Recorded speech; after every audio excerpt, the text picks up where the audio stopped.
ओम श्री महालक्ष्मी नमः। आज के इस वीडियो में आपको महालक्ष्मी व्रत के उद्यापन विधि के बारे में बताएंगे कि उद्यापन कब और कैसे किया जाता है। महालक्ष्मी व्रत साल 2022 में 3 सितंबर से प्रारंभ होकर 17 सितंबर को समाप्त हो जाएंगे। 16 दिन तक चलने वाले ये व्रत भाद्रपद मास के शुक्ल पक्ष की अष्टमी तिथि से प्रारंभ होते हैं और महालक्ष्मी व्रत का समापन हो जाता है आश्विन मास के कृष्ण पक्ष की अष्टमी तिथि को। धन की देवी माँ लक्ष्मी जी को प्रसन्न करने के लिए ये 16 दिन बहुत ही महत्वपूर्ण होते हैं। हर कोई माँ लक्ष्मी जी का आगमन अपने घर में चाहता है।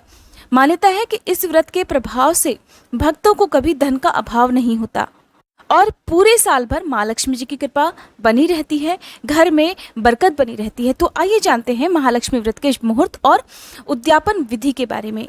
जो भी महिलाएं किसी कारण से 3 सितंबर को उपवास नहीं रख पाई हैं, वो 4 सितंबर को भी अष्टमी तिथि समाप्त होने से पहले इस व्रत को रख सकती हैं। इस व्रत की शुरुआत आप कर सकती हैं। दिन भर उपवास आपको रखना होगा।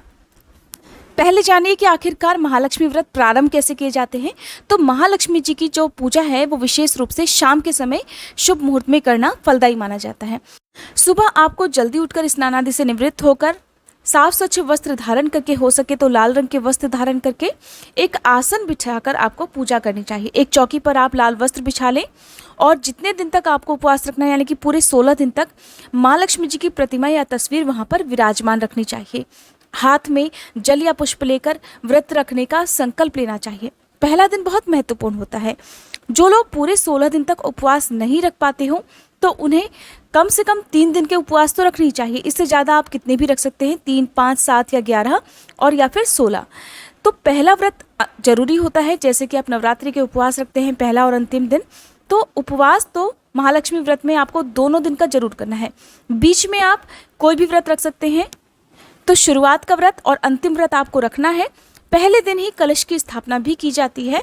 कलश की स्थापना करने से कहा जाता है कि उस कलश में वास करने वाले सभी देवी देवता भी आपको आशीर्वाद प्रदान करने लगते हैं। हालांकि कलश स्थापना की पूरी कोशिश आपको करनी चाहिए। फिर भी यदि कोई मजबूरी है, कोई परेशानी है, तो बिना कलश की स्थापना के भी आप ये व्रत प्रारंभ कर सकते हैं। फिर विधि विधान से सबसे पहले विघ्नहर्ता भगवान गणेश जी की पूजा करके माँ लक्ष्मी जी का आपको पूजन करना चाहिए। माँ लक्ष्मी जी को आज के दिन लाल फूल, हो सके तो कमल का फूल अर्पित करें। कमल गट्टे की माला आप माँ को अर्पित कर सकते हैं। अगर कमल गट्टे की माला है तो जो भी विशेष मंत्र का जाप इन दिनों किया जाता है, आप उस मंत्र का जाप कमल गट्टे की माला से कर सकते हैं।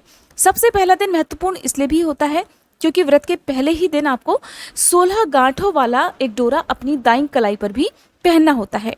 16 गांठों वाले इस डोरे को पहनने से पहले डोरे की विधिवत पूजा अर्चना की जाती है और माँ लक्ष्मी जी से प्रार्थना की जाती है कि हे माँ लक्ष्मी, आज से मैं 16 दिन के महालक्ष्मी व्रत प्रारंभ करने जा रही हूँ। आप मेरे इन व्रतों को स्वीकार कीजिएगा। व्रत को रखते समय जाने अनजाने में मुझसे यदि कोई भूल चूक हो जाए तो आप अपनी संतान समझकर मुझे क्षमा कर दीजिएगा और मेरे सभी मनोरथ पूर्ण कर दीजिएगा। फिर आपको ये कलावा या जो भी डोरा है वो अपने हाथ में बांध लेना है। आप चाहें तो बाजार से भी इस डोरे को ला सकते हैं, नहीं तो कलावे में भी आप 16 गांठें लगाकर इसे पहन सकते हैं। फिर व्रत की कथा पढ़ी और सुनी जाती है। सबसे अंत में आरती करके क्षमा याचना कर ली जाती है। आपको यही विधान हमेशा हर दिन पालन करना है। यानी कि जो महालक्ष्मी जी के व्रत पूरे रखते हों उन्हें 16 दिन तक एक तो अन्न ग्रहण नहीं करना होता है, केवल फलाहार आप कर सकते हैं और सेंधा नमक का सेवन आप जरूर करें, क्योंकि 16 दिन तक व्रत रखना बहुत मुश्किल हो जाता है। ऐसे में आप सेंधा नमक का जरूर सेवन करें और जो भी फलाहार किया जाता है, आलू, लौकी, कुट्टू, आटा, ये सब आप कर सकते हैं। लेकिन जिन्होंने केवल कुछ ही व्रत रखे हैं वो बाकी दिनों में शुद्ध भोजन कर सकते हैं। सात्विक भोजन ही पूरे 16 दिन तक आपको करना चाहिए। जो व्रती है उन्हें खासकर इस बात का ध्यान देना है कि लहसुन प्याज से बना हुआ भोजन आपको नहीं करना है। अब जो कलश आपने रखा हुआ है ये पूरे 16 दिन तक आपके घर में विराजमान रहना चाहिए। आप जो भी पूर्ण पात्र रखते हैं या नारियल की अगर आपने स्थापना करी हुई है तो आपको वो 16वें दिन ही हटाना चाहिए, क्योंकि व्रत तभी पूर्ण होते हैं जब आपने संकल्प लिया होता है। उतने ही दिन तक हर नियम का पालन करना होता है। तो कलश का जो विसर्जन है वो आपको 16 दिन करना है और उद्यापन भी उसी दिन करना है। तो 16वें दिन की बात अब हम करते हैं। तो 16वें दिन आपको विधिवत जिस तरह से आपने हर दिन की पूजा की है उसी तरह से आपको पूजा करनी है। एक और खास बात, पहले व्रत में और आखिरी व्रत में माँ लक्ष्मी जी को आप 16-16 की संख्या में जो भी श्रृंगार सामग्री है वो अर्पित करें। हो सके तो पूरे 16 श्रृंगार की सामग्री अर्पित करें और अगर ऐसा नहीं हो पाता है तो जो भी सामग्री आप अर्पित कर रहे हैं वो 16-16 की संख्या में होना चाहिए। इस दिन आप माँ लक्ष्मी जी की जो कौड़ियाँ होती हैं, जिनमें कहा जाता है कि साक्षात माँ लक्ष्मी जी का वास होता है, वो भी माँ लक्ष्मी जी को अर्पित कर सकते हैं। 16 कमल गट्टे भी आप माँ को अर्पित कर सकते हैं, 16 फूल भी आप माँ को इस दिन अर्पित कर सकते हैं। व्रत के अंतिम दिन आपको पूरी कोशिश करनी चाहिए अपने घर में किसी ब्राह्मण देवता को आमंत्रित करें, उनके हाथों से ही ये विधि विधान संपन्न करवाएं। अगर ऐसा नहीं हो पाता है तो आप खुद भी व्रत का उद्यापन कर सकते हैं। इसके लिए आपको व्रत वाले दिन, अंतिम दिन 16वें दिन यानी कि 17 सितंबर को व्रत रखकर शाम के समय उद्यापन करना है। माँ लक्ष्मी जी की पूजा जो है वो उत्तर दिशा की तरफ मुंह करके करनी चाहिए, क्योंकि उत्तर दिशा माँ लक्ष्मी जी का वास माना जाता है। तो शाम की जो पूजा आप करें उसमें हर दिन आप उत्तर दिशा की तरफ मुंह करके घी का एक दीपक आप जरूर लगाएं, माँ लक्ष्मी जी का आह्वान करें। और फिर व्रत के अंतिम दिन आपको 16-16 की जो भी सामग्री है, 16-16 की संख्या में वो आपको रखनी है, चाहे वो 16 चूड़ियाँ हो, 16 बिंदी हो या 16 मेहंदी की कोन हो। जो भी श्रृंगार की सामग्री जरूरी होती है वो आप जरूर रखें। इस दिन किया गया दान किसी ब्राह्मणी को देना चाहिए या ब्राह्मण देवता को देना चाहिए। तो आप श्रृंगार की सामग्री जरूर रखें, क्योंकि माँ लक्ष्मी जी की पूजा हम करते हैं। और साथ ही कोई भी लाल वस्त्र आप, जैसे धोती या अंगोछा हो, वो जरूर रखें पूजा में। फिर आप आज के दिन कुछ मीठा जरूर बनाएं, खीर पूड़ी पकवान जो भी बना सकते हो, मालपुए बना सकते हो, और इनका आप भोग पहले माँ को लगाएंगे। माँ को लगाने के साथ ही आपको व्रत की कथा पढ़नी और सुननी है, आरती करके क्षमा याचना भी करनी है।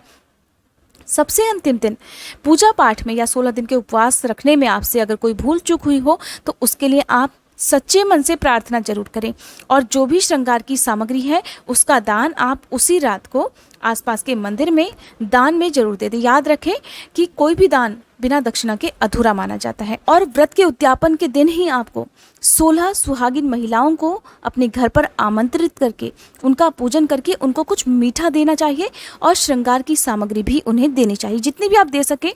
जैसे बहुत से लोग केवल चूड़ी बिंदी, जैसे कि 16 चूड़ियाँ दे दी, 16 बिंदी वाला पैकेट उनको दे दिया, और उनका विधिवत अगर आप श्रृंगार कर सकें खुद के हाथ से, जैसे सबकी मांग में लगाने के लिए सिंदूर आप दे दें, उनके हाथों में थोड़ा सा मेहंदी लगाकर नेग आप कर लें। कहते हैं कि ये सब श्रृंगार अर्पित करने से माँ लक्ष्मी जी बहुत प्रसन्न हो जाती हैं। तो आप सुहागिन महिलाओं का सम्मान करके उन्हें कुछ न कुछ श्रृंगार की सामग्री देकर उन्हें अपने घर से विदा करें। ध्यान रहे कि सभी सुहागिन महिलाएं शुद्ध अवस्था में होनी चाहिए, और स्नान करने के बाद ही साफ स्वच्छ वस्त्र धारण करके वो आपके घर पर पधारनी चाहिए। अगर 16 सुहागिन महिलाएं आपको नहीं मिल पाती हैं तो आप 8 महिलाओं का भी पूजन इस दिन कर सकते हैं। आपको इस दिन जो भी पकवान वगैरह हैं वो जल्दी बनाने लेने चाहिए। बहुत सी जगह पर इस दिन केवल मावे के लड्डू सुहागिन महिलाओं को खाने के लिए दिए जाते हैं। जो भी सुहागिन महिलाएं आप आमंत्रित कर रही हैं उन्हें पूजा करने से पहले ही एक नियम जरूर बता देना चाहिए कि ये जो आप उन्हें भोग या जो भी प्रसाद उनको दे रही हैं वो उन्हें वहीं पर समाप्त करना है, और खाते समय बिल्कुल मौन रहकर ही इस प्रसाद को खाना चाहिए। प्रसाद खाते समय बिल्कुल भी किसी को बोलना नहीं है। इशारों में ही किसी को कोई चीज़ चाहिए हो तो आप उन्हें दे दें, और उनके पास पानी की व्यवस्था पहले से ही रखें ताकि किसी भी वस्तु को मांगने के लिए उन्हें बोलना ना पड़े। जब वो पूरा भोग, पूरा प्रसाद समाप्त कर लें तब उनके पैर छूकर उनसे आशीर्वाद लेना चाहिए, और उन्हें व्रत की कथा भी पढ़कर सुनाना चाहिए। सुहागिन महिलाओं को आप जो भी भोग प्रसाद देंगे वो आप पूजा और कथा के बाद देंगे। तो शाम की पूजा जब आप करते हैं उस समय आप उन्हीं के सामने पूजा करें, आरती करें, और जो व्रत की कथा आप पढ़ते या सुनते हैं या सुनाते हैं सभी सुहागिन महिलाओं के हाथ में 16-16 चावल के दाने देकर जब कथा समाप्त हो जाए तो अपनी झोली में ये 16 दाने आपको उन सभी से लेने हैं। पूरी व्रत कथा के दौरान आपको ध्यान रखना है कि आपके घर में किसी तरह का कलह क्लेश ना हो, किसी तरह का नाराजगी वाला माहौल ना हो, क्योंकि ऐसा करने से भी व्रत का पूर्ण फल प्राप्त नहीं होता है।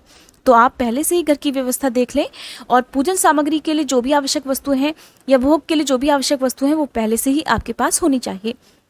सबसे अंत में जब आप उन्हें विदा करें उन सभी के पैर छूकर आप अपनी झोली फैलाकर उनसे आशीर्वाद जरूर मांगें, और इस प्रकार से उन्हें सम्मान सहित अपने घर से विदा करना चाहिए। इस प्रकार से 16 दिन तक चलने वाला ये महालक्ष्मी व्रत पूर्ण हो जाता है। सबके यहाँ अलग अलग रिवाज होते हैं, लेकिन हमारे यहाँ महालक्ष्मी व्रत का उद्यापन इसी तरह से किया जाता है, और यही विधि मैंने आपको बता दी है। कई बार सुहागिन महिलाएं नहीं मिल पाती हैं, तो जितनी भी आपको मिल जाए उतनी संख्या में आप उन्हें आमंत्रित करके उनका विधिवत पूजन करके 16-16 श्रृंगार की वस्तुएं उन्हें दे सकते हैं। और अगर ऐसा भी ना हो तो आप अपने आसपास के मंदिर में 16 श्रृंगार की वस्तुएं एक ब्राह्मण के लिए, उनके लिए दान दक्षिणा, उनके लिए पूरे वस्त्र, जो भी आवश्यक वस्त्र होते हैं वो आप उन्हें जरूर भिजवा दें, साथ में कुछ भी फल, मिठाई और दक्षिणा। इस तरह से करके भी आप महालक्ष्मी व्रत का उद्यापन कर सकते हैं। पूरे 16 दिन तक सभी व्रती महिलाओं को ब्रह्मचर्य का पालन करना चाहिए, साफ शुद्धता का ध्यान रखना चाहिए। अगर किसी व्रत में आपको पीरियड्स हो जाते हैं तो आप व्रत जारी रखें, व्रत बीच में छोड़े नहीं जाते हैं, नियमों का पालन करते रहें। अगर आपने केवल कुछ ही व्रत रखे हैं और उसी व्रत में आपको यदि पीरियड्स हो जाते हैं तो आप फिर अपने घर के ही किसी सदस्य से अपने नाम की पूजा करवा सकते हैं। अगर उद्यापन के दिन भी ऐसा हो जाता है तो उद्यापन के दिन आप विधिवत पूजा अपने घर के किसी सदस्य से करवा लें। आसपास की किसी सुहागिन महिला को बुलवाकर भी आप जो उद्यापन है वो करवा सकते हैं। बस आपको उन्हें भोग प्रसाद देने के लिए उस दिन आमंत्रित नहीं करना है। इसका उद्यापन आप फिर अगली जो पूर्णिमा तिथि है उस दिन भी कर सकते हैं, क्योंकि पूर्णिमा की जो तिथि है वो माँ लक्ष्मी जी की भी तिथि होती है। तो ऐसे में आप शुद्ध अवस्था वाले दिन भी माँ लक्ष्मी जी के व्रतों का उद्यापन कर सकते हैं। आपने पूरे 16 दिन तक जिस कलश की स्थापना की है, जिस चौकी पर आपने माँ लक्ष्मी जी को विराजमान किया है, उन्हें आप 17वें दिन सुबह सूर्योदय के बाद ही विसर्जित कर सकते हैं। तो जिस तरह से नवरात्रि के दिनों में कलश विसर्जन किया जाता है और माँ की प्रतिमा या तस्वीर का विसर्जन किया जाता है, उसी तरह से आप करें। अगर आपने किसी धातु की मूर्ति को स्थापित किया हुआ है तो धातु की मूर्तियों का विसर्जन नहीं किया जाता है, तो आप धातु की मूर्ति को वहाँ पर चौकी पर से हटाकर वापस से अपने मंदिर में विराजमान कर सकते हैं। 16 दिन तक रखे गए कलश वाले जल को आप अपने घर में छिड़कें और बाद में जो बचा हुआ जल है उसे आप अपने घर के ही किसी गमले में, किसी क्यारी में आप डाल सकते हैं। भूले से भी तुलसी जी के पौधे में ये जल अर्पित नहीं किया जाता है।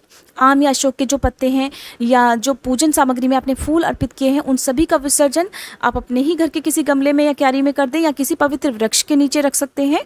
ध्यान रहे कि इन पूजन सामग्री का अपमान नहीं होना चाहिए, ये पैरों के नीचे किसी के भी नहीं आने चाहिए, इससे भी बड़ा भारी दोष लग जाता है। पूजा में आपने जो भी अक्षत प्रयोग किए हैं उन्हें आप चिड़ियों के लिए डाल दें। सुहाग की जो भी सामग्री आपने मंदिर में अपने रखी हुई है उसमें से आपको कुछ खुद के लिए रखकर कुछ को सुहागिन महिला को दान में दे देना चाहिए। और जिस नारियल को आपने कलश पर रखा है उसका विसर्जन बहते हुए जल में कर देना चाहिए। ये थी आज की वीडियो। उम्मीद करती हुई जानकारी आपको पसंद आई होगी। अगर आप महालक्ष्मी व्रत की कथा सुनना चाहते हैं तो उसकी वीडियो भी हमारे चैनल पर अपलोडेड है। वीडियो कैसी लगी प्लीज़ कमेंट बॉक्स में ज़रूर बताइएगा। अगर आपके कोई और प्रश्न हो तो आप कमेंट बॉक्स में पूछ सकते हैं।